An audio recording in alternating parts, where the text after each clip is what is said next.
So this is a hand cutter. It comes in really handy when you don't want to have to use your saw. So basically there's a little carbide wheel under here. This is just one I've had for a lot of years. There's all different brands. The trick is all the strength is basically in the enamel, the top of the tile. So if you can score through that, most tiles you can break them. So you don't push too hard, you just give it a little bit of pressure, figure out where you want it, mark your tile. It makes a nice little cut. You don't. Sometimes you can use them for finished cuts on cabinets and stuff, or depending on how nice they cut, but it's mostly for wall cuts. Okay, so that's pretty much a finished, ready for tile floor. Got our line snapped. Gonna start slapping down these porcelain 12 by 24s. Alrighty, we're throwing down some Hardi backer. This kitchen and dining room here, half of it is raised foundation and the other half is concrete slab.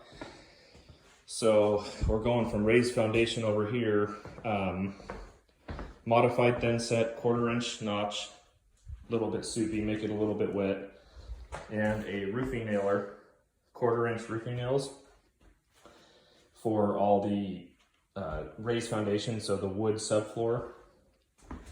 These ones are gridded out, so every 6 inches you nail them. Give yourself a little bit of room on the walls, 1/4 inch to a 1/2 inch. And also between your joints, about an 1/8 inch, 1/4 inch, give anywhere. And then, now this whole section over here is all concrete. So pretty much you're gonna notch your thin set down. I'm using a ram set. It's basically a powder actuated nailer, has little 22 rounds, and it shoots 1/4 inch or 1.25 inch concrete nails, and it'll actually shoot right through this stuff.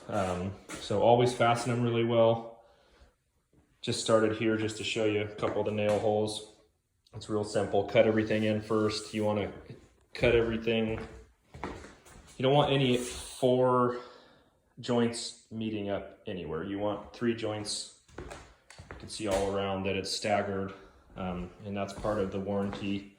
Over here we kind of switch directions and use up some of the scrap. It's still acceptable. There are no 4 corners. If this were shifted over to here and you would have a X or a T there, then you would void the warranty. But right now this floor's good to go. You can use screws.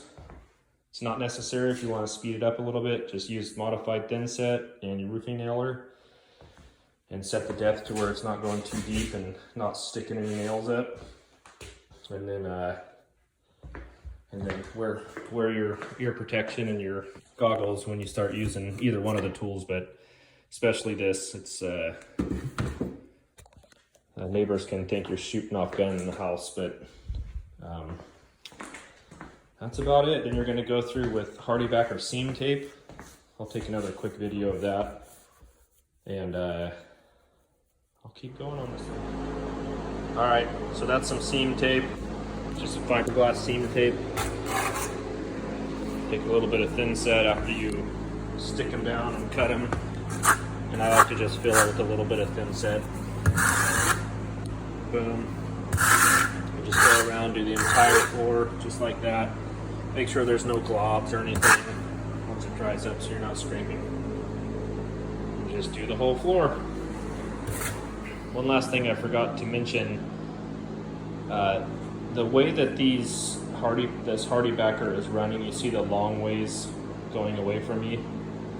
Whatever direction the plywood in the house is going, which this house actually is going all over the place, so there's no rhyme or reason to how this one was installed, but however the